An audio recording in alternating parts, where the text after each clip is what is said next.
Hello, everyone. I'd like to talk today about atheism. This is an ideology that has been masquerading around the world in recent decades as if there was some truth or logic attached to it. I think this video is very much well worth watching right through to the end because towards the end you'll see very clearly that atheism is not based on logic or rationality. In fact, it's not even based on basic intelligence. It lacks all logic, it lacks basic reason. I also intend to look back on history, recent history in the sense of the last 150 or 200 years. And atheism in that time period produced some characters like Frederick Nietzsche, the philosopher, Adolf Hitler, of course, the whole world knows about, and Karl Marx, who was the founder of communism. These are all tremendous atheists who didn't believe that they should be said or led by any form of Christian ideology. And the world suffered tremendously as a result. I also intend to have a look at what's called new atheism or modern atheism. There's a number of characters that are promoting atheism in the modern sense. They seem to have forgot about the massive destruction created by the old atheists that I spoke about a few seconds ago. But some of these people are promoting atheism as if it was something that was based on logic, based on science. And they give it a credibility that it does not deserve because atheism, fully and properly understood, is not based on logic or reason. It's an extremely destructive philosophy or ideology or whatever name you want to put on it, but it has done tremendous damage to the world. It also claims to base itself on reason and to be seeking the truth. If it was based on reason, the discoveries of the last century would clearly point to a divine creator. There's three particular discoveries that nobody can deny, highlights and gives evidence of huge levels of intelligence, divine intelligence. The three discoveries that I'd like to actually point out is number one, the Big Bang, which was first of all analyzed properly by Father George Lemaitre in 1927. It was predicted, and that was confirmed in the 1960s by the discovery of background radiation, cosmic background radiation, and discovery of DNA in the 1960s as well. These are tremendous discoveries, together with the fine-tuning of the universe. There's nothing logical about their conclusions in relation to the idea that there's no God. There's loads of evidence actually has emerged, especially in the last century, from the scientific world in relation to the beginning of the universe, which was proved in the 1960s, the discovery of background radiation. And DNA also discovered in the 1960s. These are together with the fine-tuning of the universe. Fine-tuning of the universe actually is the strongest scientific evidence that there is a God. If some of these, what's called the fundamental constants of the universe, were even off by a billionth of a second, for instance, if the expansion rate was a billionth of a second faster or slower, there'd be no life anywhere in the universe. So the fine-tuning of the universe is very strong scientific evidence that it's rational and it's logical, it's reasonable to believe in God. People who are rejecting that are people who are rejecting logic, rejecting rationality, and basically rejecting truth.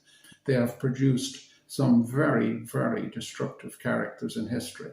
People like Karl Marx, who was a total fanatic, believed that he could bring about a solution to the world's problems by destroying people's property and stealing it and creating a revolution around the idea of equality. But that sort of fanatical thinking, he wasn't alone. They've done tremendous harm. They actually killed 70 million people in all the communist revolutions combined.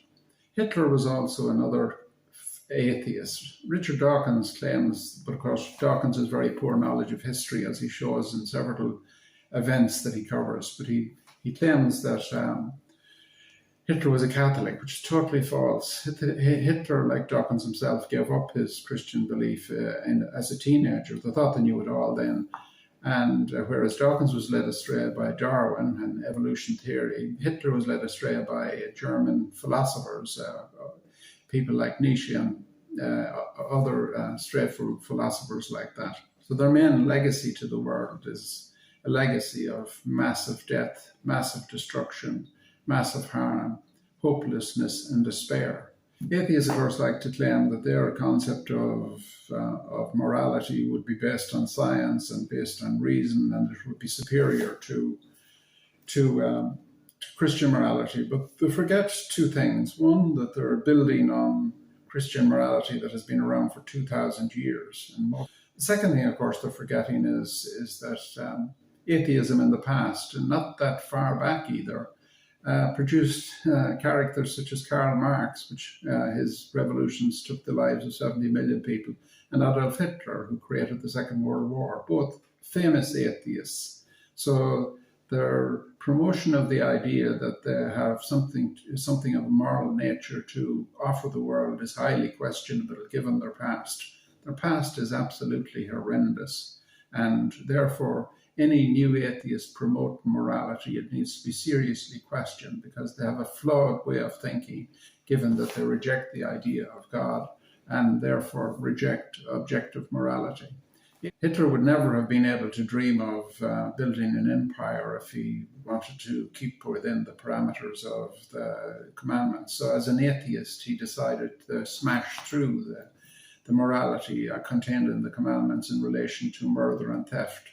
He rejected those ideas, and as a result cost the world the lives of 50 million people. So that's the record of atheism. That's the record of atheism in history. It's a very sad and horrendous record. Okay, so I'd now like to actually look at the way atheists present themselves, especially Richard Dawkins. So, he blames religious fundamentalism for the collapse of the Twin Towers, as if, somebody read a book and then decided they were flying a plane into a building. That's all sort of simplistic nonsense. The collapse of the Twin Towers is a more comprehensive history behind it than that. It relates back to the actual collapse of the British Empire that Dawkins should know something about, given that his own family was part of the establishment in Kenya until they were forced out of it in the 1950s. He was only a child then, so you didn't expect him to know about that. But you would expect him to have a more balanced view of what happened in relation to the actual collapse of the Twin Towers.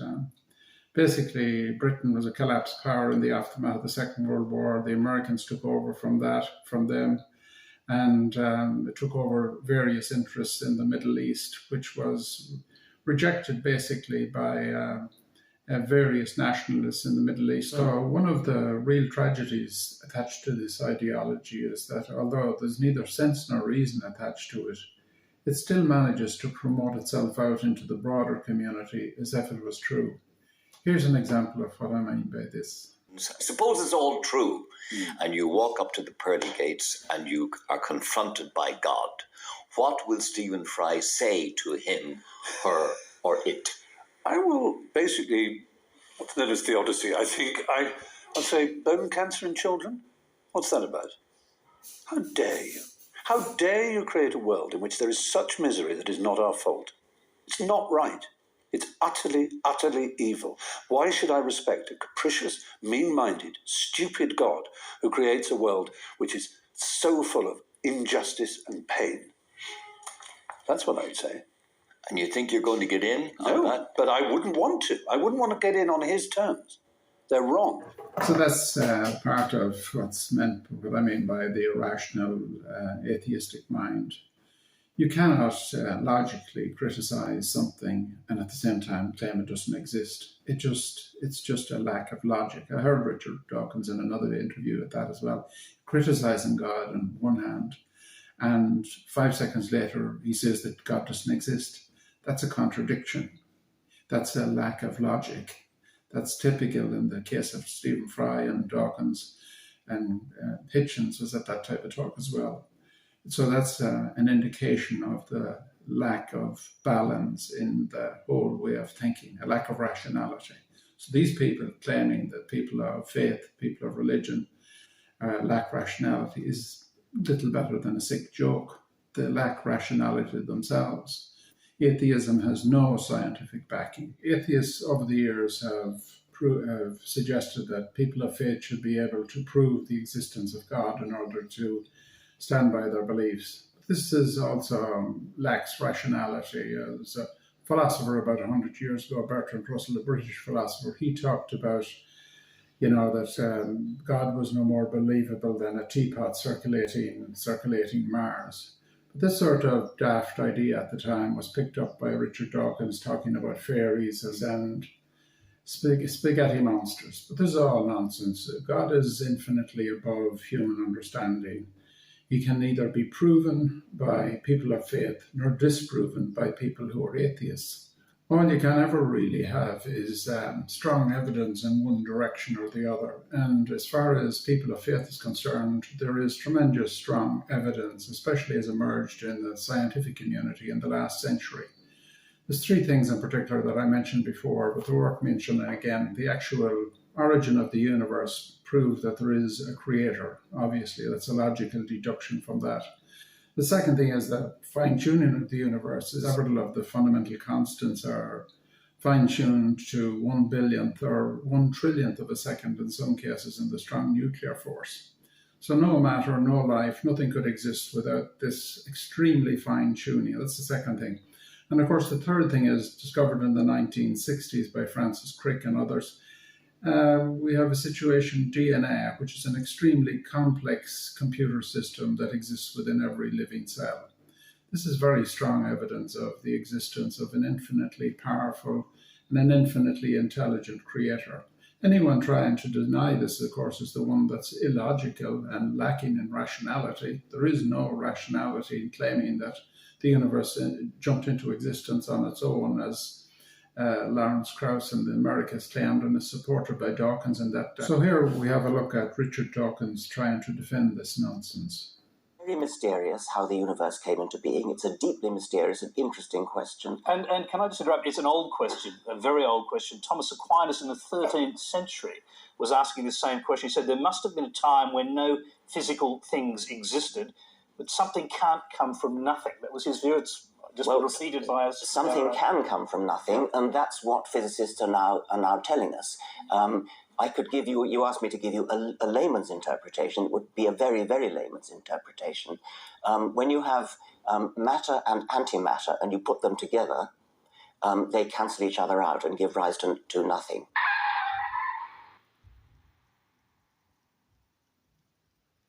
What Lawrence Krauss is now suggesting is that if you start with nothing, the process can go into reverse and produce matter and antimatter.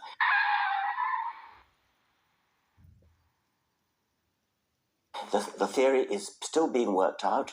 Well, there are many troubles with Richard's teachings, but a fundamental one is that he dumbs down God and he soups up nothing.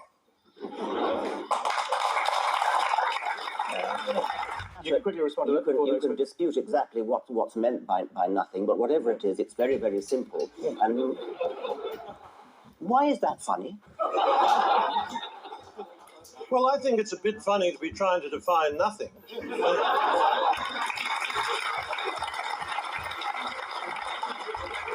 So that's what I mean by the lack of logic, lack of reason involved in the atheistic movement.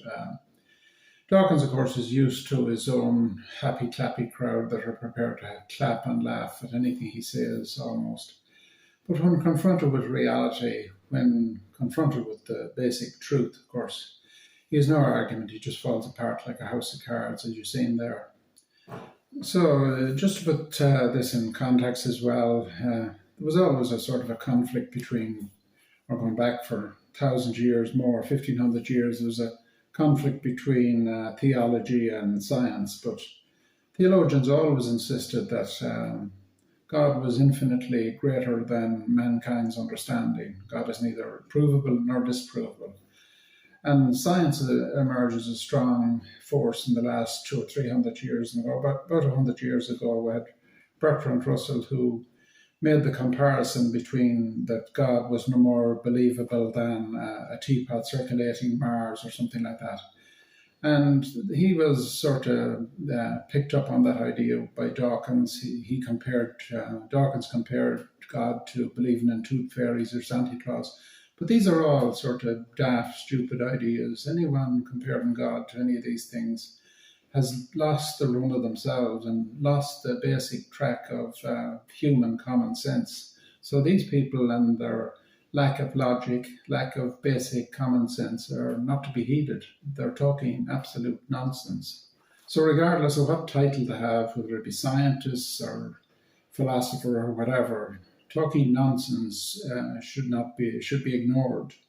It's utter nonsense to be comparing God with tooth fairies or comparing God with Teapot circulating Mars or circulating the sun or whatever other nonsense Russell was talking about. It should be dismissed for what it is. A 4-year-old child wouldn't believe this. If you try telling a 4-year-old child that the chair in the room jumped into existence on its own, you'd find that it'd be laughed at. So Dawkins and other modern atheists have managed to promote the idea that God is not believable unless he's provable by science. This is totally daft, ridiculous nonsense. Science is just something that's within the capacity of the human mind to understand. Once you understand, as theologians do, that God is infinitely greater than the human mind, you recognize that the peanut brain of a scientist is not capable of understanding that. So God is neither disprovable nor provable by science. That's a basic fact. However, some scientists have promoted this idea, and it has worked its way out into the broader culture, as you'll see in this next clip. We have no evidence for the existence of any God or anything supernatural. Never have. Possibly never will, but who knows? We'll cross that bridge when we come to it. When someone puts forward a jar of God, we test it for its godliness, and if we find there's anything godly in it, we'll write it down.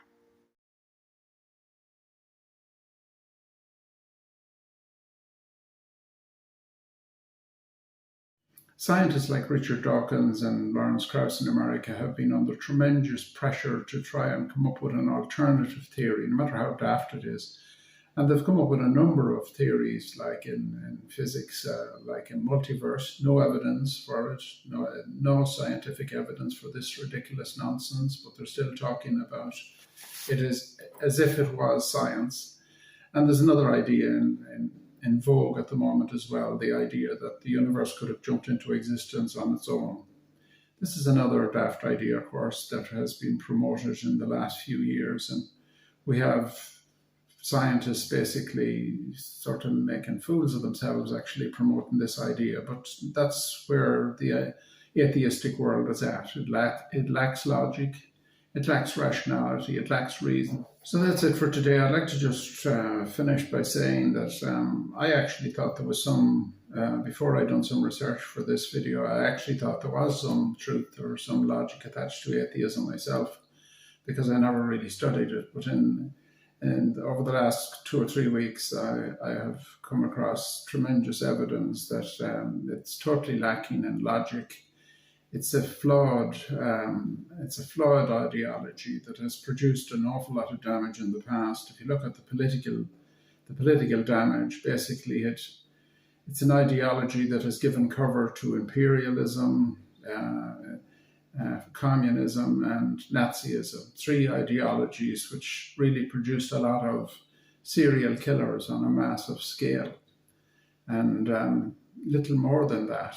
Thieves and murderers is the main legacy of atheism. It has given an umbrella to those 3 destructive political ideologies, and that's its history. And it's not a good history. It's a very bad history. And the idea that modern atheists, disguised in the idea that they can produce a better morality, is ridiculous. It's not just that it's questionable. It's more than questionable. It's a daft nonsense that should be rejected. So that's it for today. Thank you very much for watching. And I have other videos that go into more detail on some of these things. If you'd like to actually subscribe, you can see those.